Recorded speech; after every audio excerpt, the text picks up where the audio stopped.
We've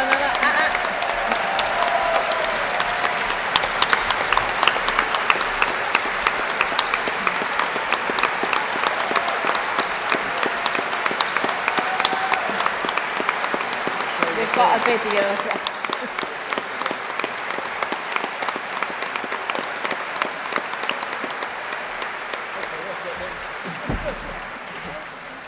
Before we hear from John, we have a video about one of his heroes.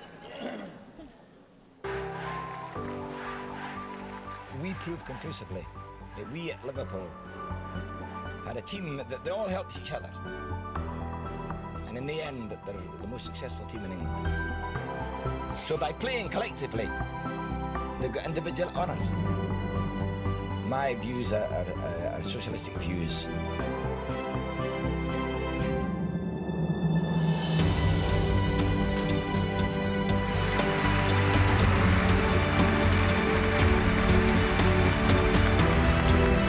Our vision is this: a society based upon a prosperous economy, but where that prosperity is shared by all. What do you call that? I call it socialism.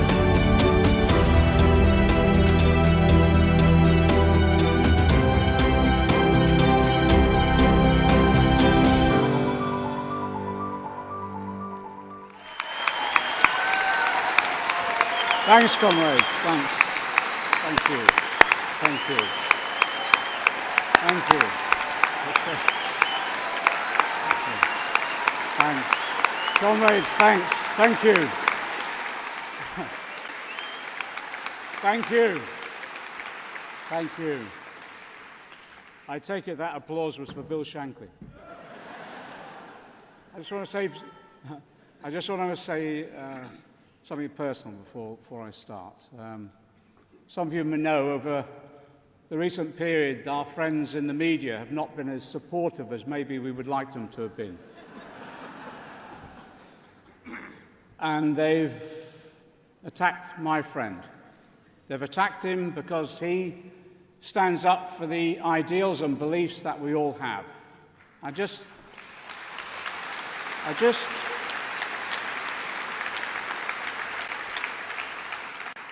want to say, Jeremy, how proud I am of you for the dignity in which you've withstood that vilification.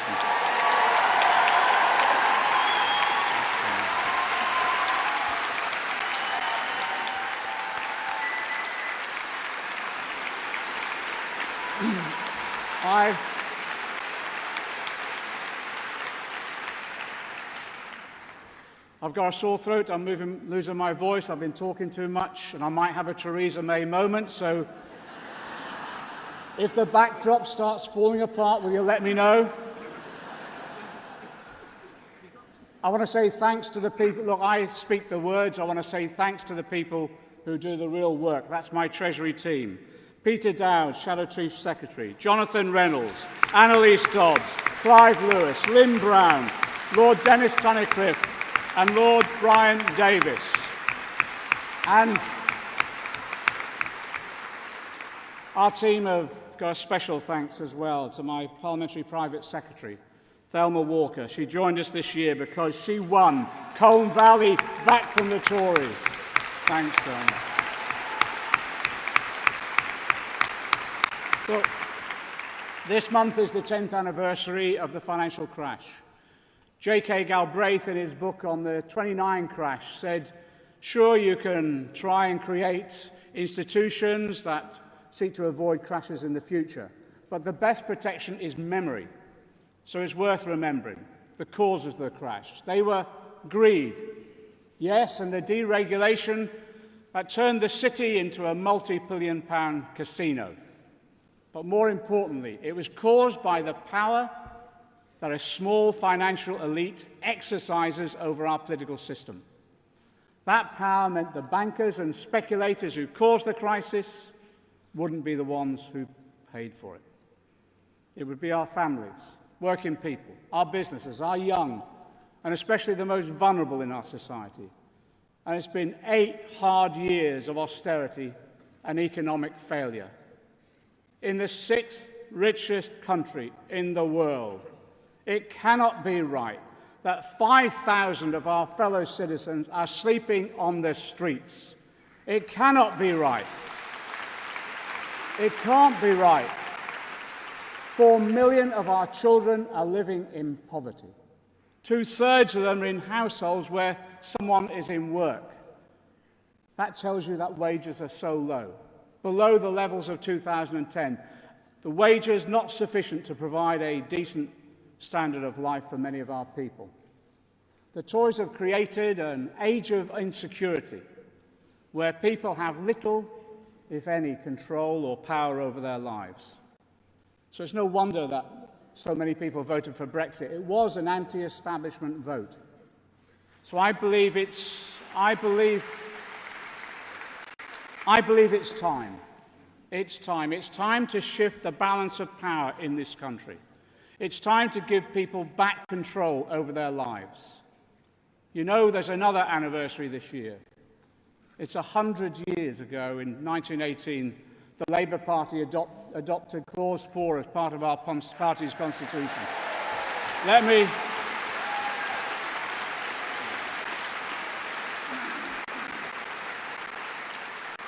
me remind you what it said: to secure for the workers by hand or brain the full fruits of their industry. I say the Clause 4 principles are as relevant today as they were back then.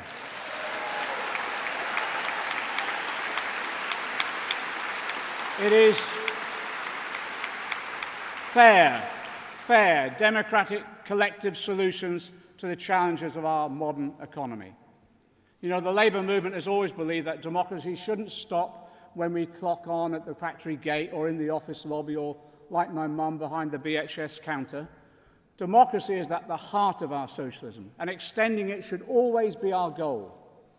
Our predecessors fought for democracy in Parliament against the divine right of kings and the aristocracy. They fought for working people to get the franchise. Our sisters fought for women's suffrage in the teeth of ferocious opposition. And our movement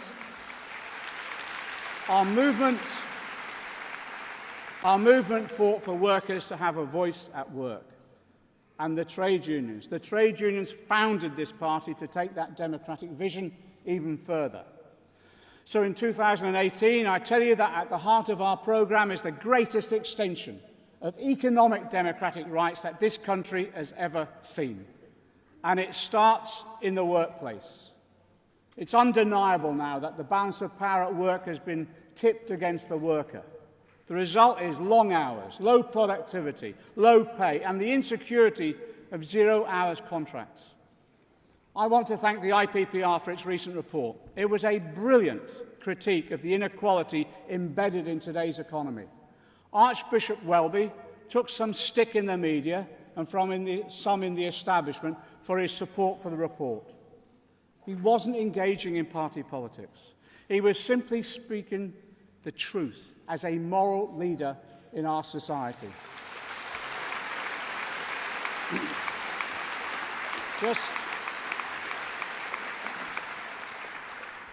Just a few words of advice for the Archbishop.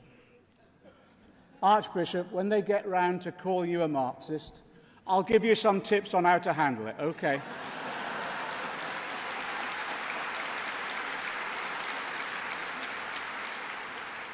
So I want you all to be certain. I want the country to be certain. We will redress the balance of power at work.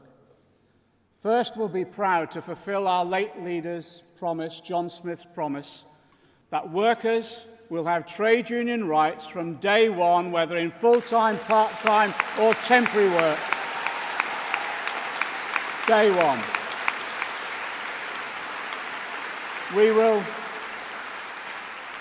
We will lift people out of poverty. We'll lift them out of poverty by setting a real living wage of £10 an hour when we go back into government. And wages will be determined by sectoral collective bargaining.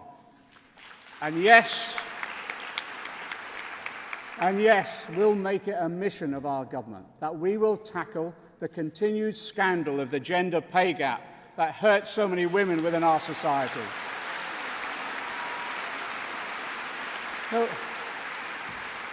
real power Real power comes from having the right to a collective say at work. Large corporations play a huge role in our lives, yet the decisions about the running of them are in the hands of a tiny elite. Employees who create the wealth have no say in the key decisions that affect their future. So after decades of talking about industrial democracy, Labour and government will legislate to implement it. And as Jeremy announced yesterday, a third of the seats on company boards will be allocated to workers so they have democratic rights at work again.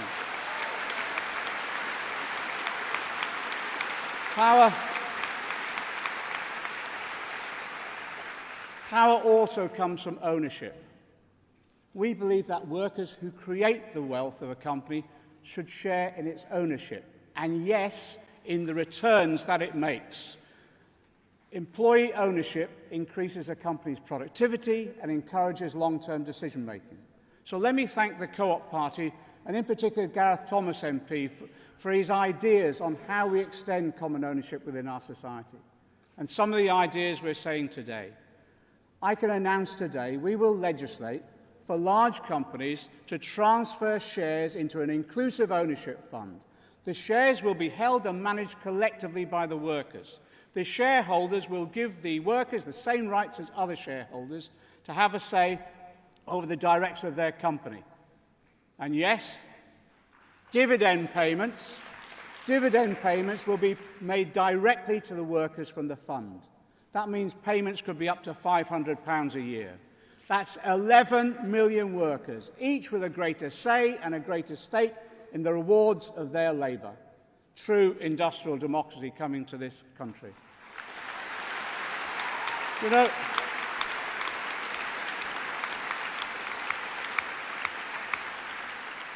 we all know it's not just the employees of a company that create the profit it generates.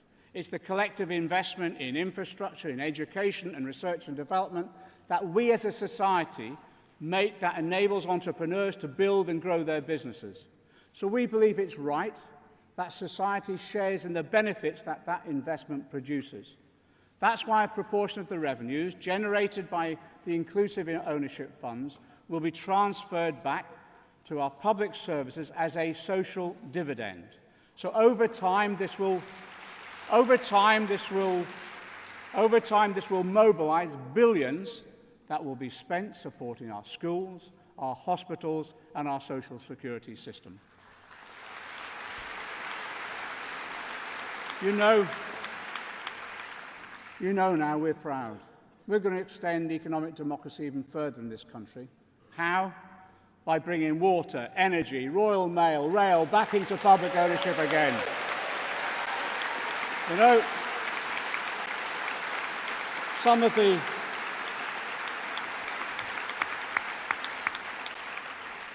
the press said the voters would be horrified. They couldn't have been more wrong.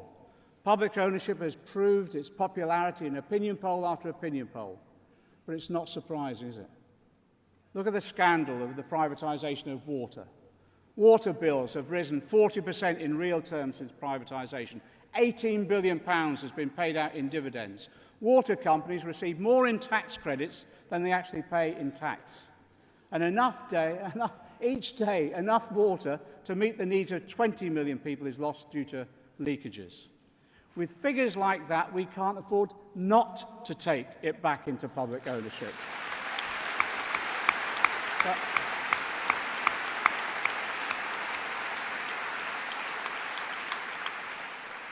But let's be clear to people, nationalisation will not be a return to the past. We don't want to take power away from faceless directors to give it to some office in Whitehall, to swap one remote manager for another. Today, Rebecca Long-Bailey and I are launching a large-scale consultation on democracy in our public services. We're also setting out our plans for a new publicly owned water system that puts this essential service where? Back in the hands of local councils, workers and customers themselves, the very people of our country.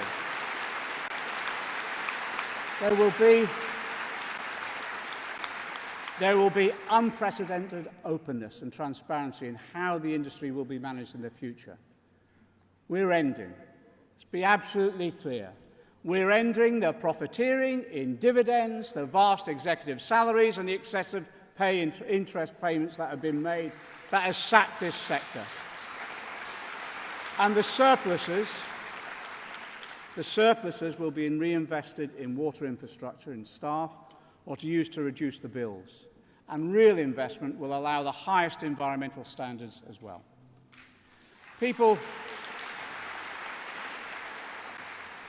The message is clear. People have just had enough of being ripped off by privatisation.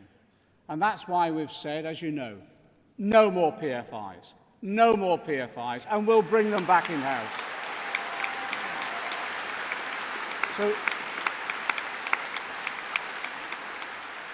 So to drive our public ownership programme absolutely through in government, we'll set up a public and community ownership unit in the Treasury itself.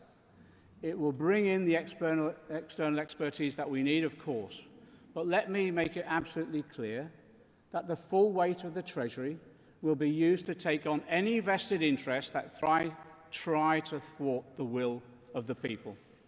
We will drive this policy through.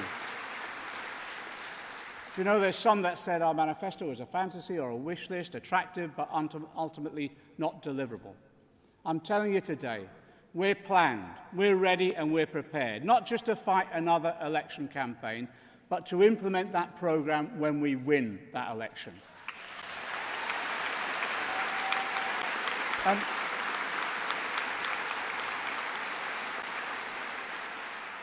And when we will, we're going to take firm control of investment decisions by government.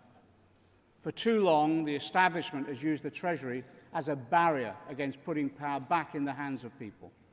So we will reprogram the Treasury. We're going to rewrite its rule books on how it makes its decisions about what and when and where to invest. We will end the Treasury bias against investing in the regions and the nations outside of London.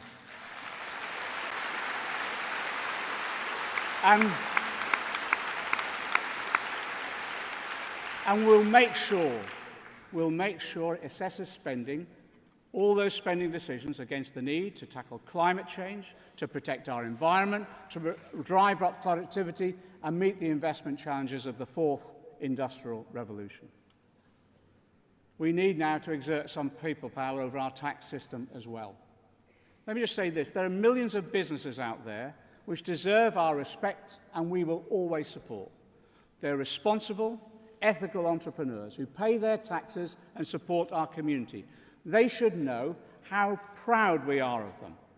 But there's a minority who don't live up to those standards. They avoid paying their taxes, yes, on an industrial scale.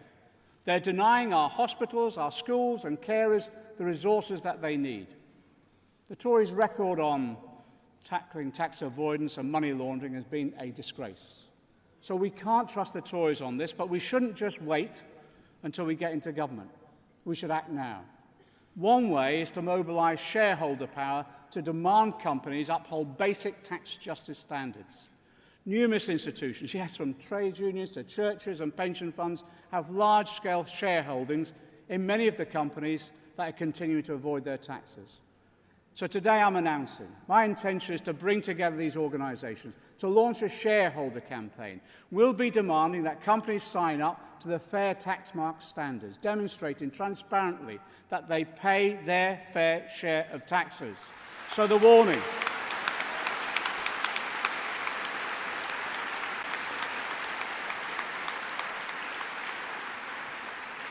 So the warning, make it clear and make it loud, the warning to the tax avoiders, the game is over. Over.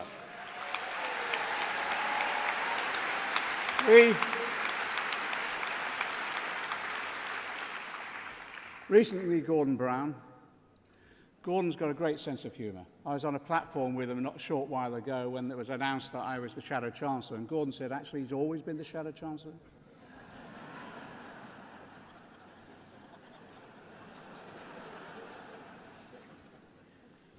I have a lot of affection and respect for the man. Again, I want to say to...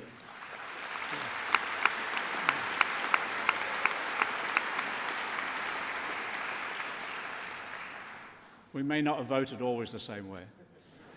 I had a lot of respect for him.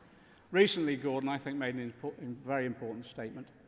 He expressed his concern at the current weaknesses in the global relationships to deal with any potential future economic crises. I agree.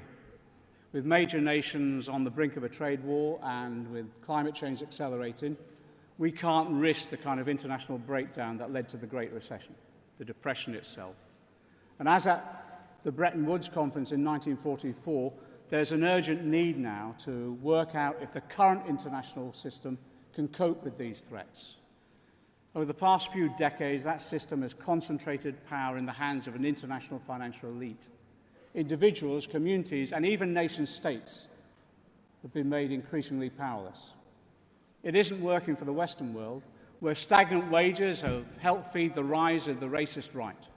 And it isn't working, certainly, for the developing world, whose wealth is plundered by multinational corporations or stashed in Western banks. So what we're going to do now, we're taking this matter seriously, as Gordon advised it should be. We'll be convening in the spring an international social forum to bring together leading economists, politicians, and civil society representatives. We're going to launch a dialogue on the common risks we face and the actions we need to take. And I'm really pleased to announce that Nobel Prize-winning economist Joseph Stiglitz has agreed to lead this discussion for us. Thank you, Joseph.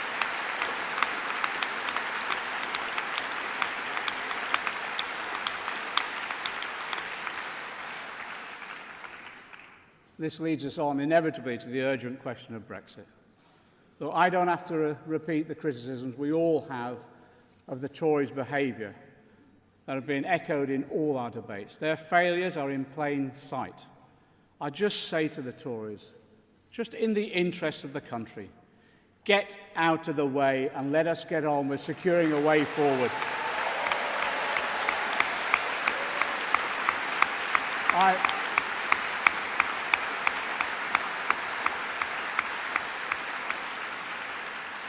A way forward that will protect our economy, our jobs, and the standard of living of our people.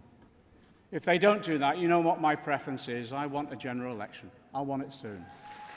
And we're keeping all the options open for democratic engagement on the table. But look, I feel so strongly that these Tories should face the people. Face the people for the way in which they've recklessly put our country's future at risk over the last 2 years. More interested in fighting each other than fighting for this country.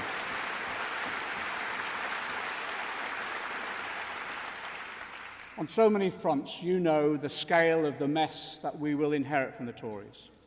A society whose social fabric has been run down to the point of near dereliction. A struggling, mismanaged economy, vulnerable to another crisis. Past Shadow Chancellors have come to conference with warnings about how bad the situation will be that we inherit to lower people's expectations about what can be achieved when we go into government. This Shadow Chancellor is different. I want you to know, the greater the mess we inherit, the more radical we have to be.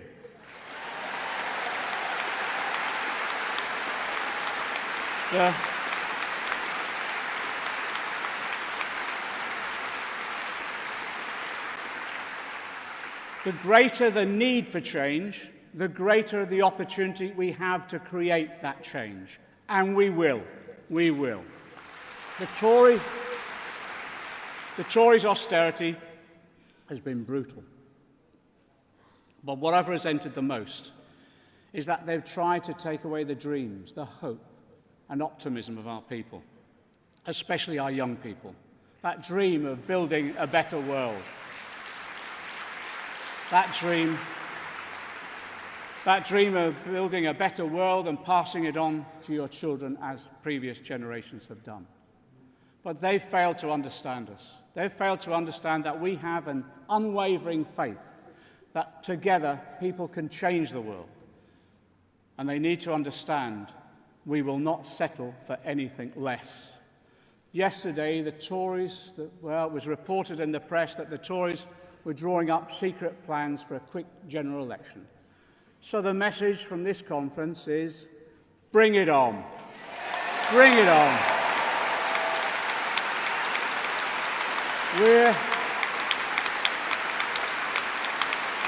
We're ready.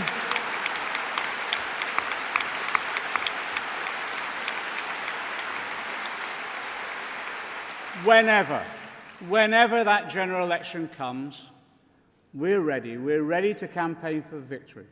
We're ready for government. We're ready to build the future. And you know, like Bill Shankly, we'll be proud to call that future socialism, solidarity.